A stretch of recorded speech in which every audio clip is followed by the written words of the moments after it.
The Codex of Uncertainty Transposed. Part 39. The Dark Side of Perfection. New Zealand. Transposing Emblem by Sara Deiana. Well, this is something I come to think about quite often, suicide. No, don't get me wrong.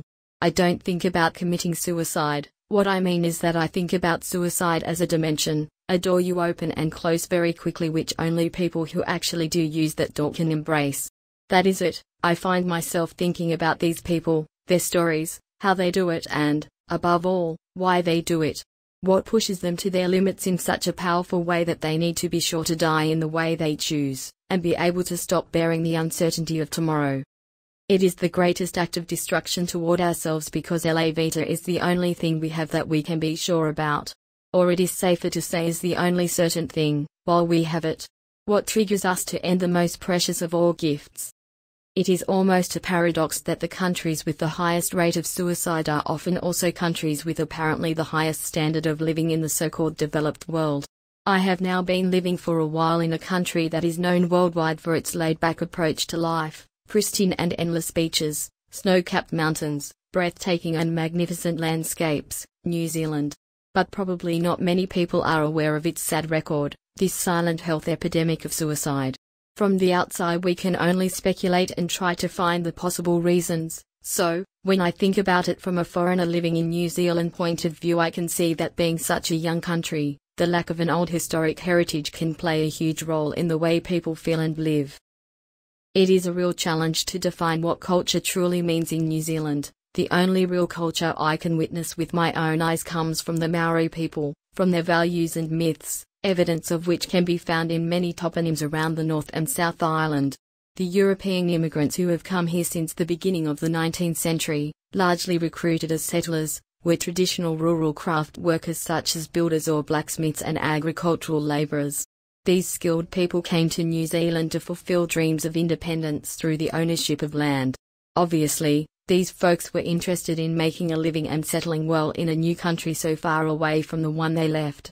Therefore, I believe that it took a few decades for them to focus on the enjoyable things in life, like recreational culture, leisure and arts, consequently losing a bit of the umbilical cord that strongly tied them to their country of origin, also due to the remoteness of their new home.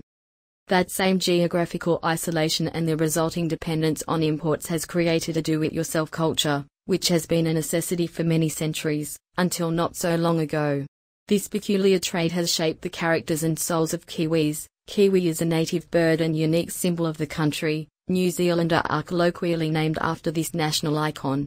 This can be a good thing, as people are strong, practical and not easily impressed, but if you think in broader terms, it also has its negative side which we see in the widespread belief that everyone, especially men, have to be good with their hands and good on the land, can't show weakness and have to conceal their emotions and, if they do not do so, they should feel ashamed. So, many boys grow up with the idea that they are not allowed to think, I can't do it by myself. This is known as the toughen-up culture, common here in New Zealand and ingrained in Kiwis' blood. And not surprisingly, the suicide rate is, in fact, higher among young men. Another important aspect of being a Kiwi is sport and being outdoors, both of which play a big role in today's society and lifestyle. If you don't conform, there's not really a valid, widely accepted alternative. For example, I just read in today's newspaper, as New Zealanders we grow up having a love of the great outdoors and knowing that we have a wonderful country.